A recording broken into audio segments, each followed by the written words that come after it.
106వ కీర్తన 18 రోజులు చదవనమ్మా.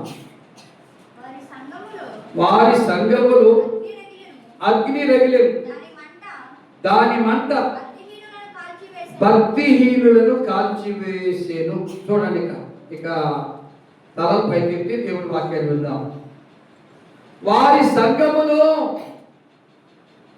అగ్ని రగిలెను, దాని మంట భక్తిహీనులను కాల్చివేసింది. నా బాధ ఏంటంటే మన సంఘ బిడ్డలు భక్తిహీనులుగా ఉండకూడదు. అది నా బాధ. శనివారం ప్రార్థన కుంటే శిలగడ కూర్చునే వాళ్ళు మరి భక్తిహీనులు కాక భక్తి పనులు ఎలాగవుతారు? బుధవారం ప్రార్థన కుంటే శిలగడ కూర్చునే వాళ్ళు భక్తిహీనులు కాక భక్తి పనులు ఎలాగవుతారు? నాకు భయం పట్లేక మీకు ప్రార్థన పెట్టేది.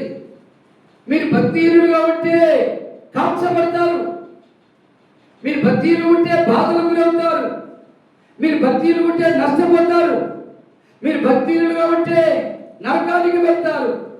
మీరు భక్తిహీనులుగా ఉండకూడదనే ఈ ప్రార్థనలు, ఈ వాక్య ధ్యానాలు, ఈ స్తుతి ఆరాధనలు. ఎందుకంటే ఆ మంట భక్తిహీనులను కాల్చివేసి, ఎవరైతే భక్తిహీనులుగా ఉంటారో, ఎందుకంటే ఆయన మేఘారుడే త్వరగా రాబోతున్నాడు. ఎప్పుడు వస్తాడో తెలీదు. ఆయన ముందట అగ్ని నడుస్తుందట. ఏం నడుస్తుంది? ప్రకటనలో చెప్పబడిన మాట ప్రకారము ఆయన మేఘారుడే వచ్చుతున్నాడు. ప్రవక్త గారు చెప్పిన మాట ప్రకారము ఆయన ముందు అగ్ని నడుస్తుంది. మైనము కరుగునట్లు పర్వతాలే కరిగిపోతాయట ఆ అగ్నికి. అర్థమవుతుందమ్మా? మైనము కరుగునట్లు ఆ అగ్నికి పర్వతాలు కరిగిపోతాయట. ఆ అగ్నిలో భక్తిహీనులు కాల్చబడతారు. మారు మనసు లేనోళ్ళు, బాప్తిస్మం తీసుకోలేనోళ్ళు, ఆదివారం ప్రార్థన కొట్టేసి ఆ పనికి పనికి వెళ్ళినటువంటి వాళ్ళు, ఇలా డబ్బులు పిచ్చి ఎక్కువ.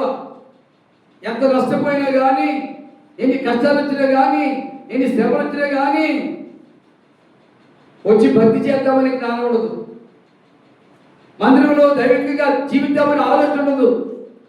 ఏదో సంపాదిద్దాం, ఏదో సమకూర్దాం అనే లోక జ్ఞానానికి లోబడి, లోక జ్ఞానానికి ఆధారపడి ఏదేదో చేస్తా. ఎవరు అలాంటి వాళ్ళే భక్తిహీనులు. ఈ భక్తిహీనులను ఆ అగ్ని ఏం చేస్తుందట? కాల్చివేస్తారు. చెప్పండి, మీ భక్తులకు చెప్పండి, మీ పిల్లలకు చెప్పండి. ఆదివారం గుడికి రాకుండా రోడ్లను తిరిగితే, ఏదో పని చేసుకుని డబ్బుల కోసం గొప్పపడి పనులకు వెళ్తే, అక్కడ నీ భక్తిహీనత చూసి దేవుడు అగ్ని పంపిస్తే కాల్చివేయబడతావు బాబు, నష్టమవుతావు బాబు. మనం చూసారా? బస్సు కిందకి బైక్ వెళ్ళిపోయిందట. బస్సు కిందకి బైక్ వెళ్ళిపోతే పెట్రోల్ బయటకు వచ్చి బస్సు బైక్ తగలబడిపోతే 250 మంది కాలిపోయారు. ఆ బస్సులో నువ్వో నేను ఉంటే మన పరిస్థితి ఏమిటి? ఆ అగ్ని భక్తిహీనులను. కాబట్టి మనం ఎలా ఉండాలి? భక్తి పరులుగా ఉండాలి.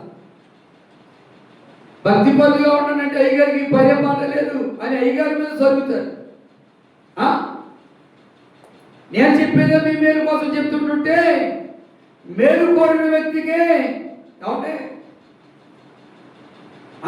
తాటేకులు పెట్టేవాళ్ళు చాలా మంది అయిపోయారు. ఎందుకు? నువ్వు భక్తిహీనులుగా ఉంటే దేవుడి అగ్ని నిన్ను కాల్చివేస్తుందమ్మా. అమ్మా, నువ్వు భక్తిహీనుడిగా ఉంటే దేవుడు ఉగ్రత నీ మీదకి వస్తుందయ్యా. తెలిసి కూడా ఎందుకు భక్తిహీనుడిగా ఉంటావు? తెలిసి కూడా ఎందుకు భక్తిహీనురాలుగా ఉంటావు? అదే నువ్వు భక్తి చేస్తే బాధలు పోతాయి. అదే నువ్వు విశ్వాసంతో ప్రార్థన చేస్తే సమృద్ధి కలుగుతుంది. అబ్బా రాకుండా చేస్తాడు, కీడు రాకుండా చేస్తాడు, హాని జరగకుండా చేస్తాడు. కాబట్టి భక్తి చేయండి, వేకునే నుంచి ప్రార్థన చేయండి, రాత్రి పడుకునేటప్పుడు ప్రార్థన చేయండి, మధ్యాహ్న సమయంలో వాక్యం చదవండి.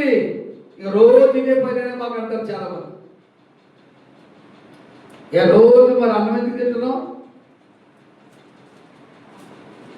రోజు మరి టీ పాలు కాఫీ ఎందుకు తాగుతున్నాం, రోజు మరి టిఫిన్ ఎందుకు తింటున్నాం?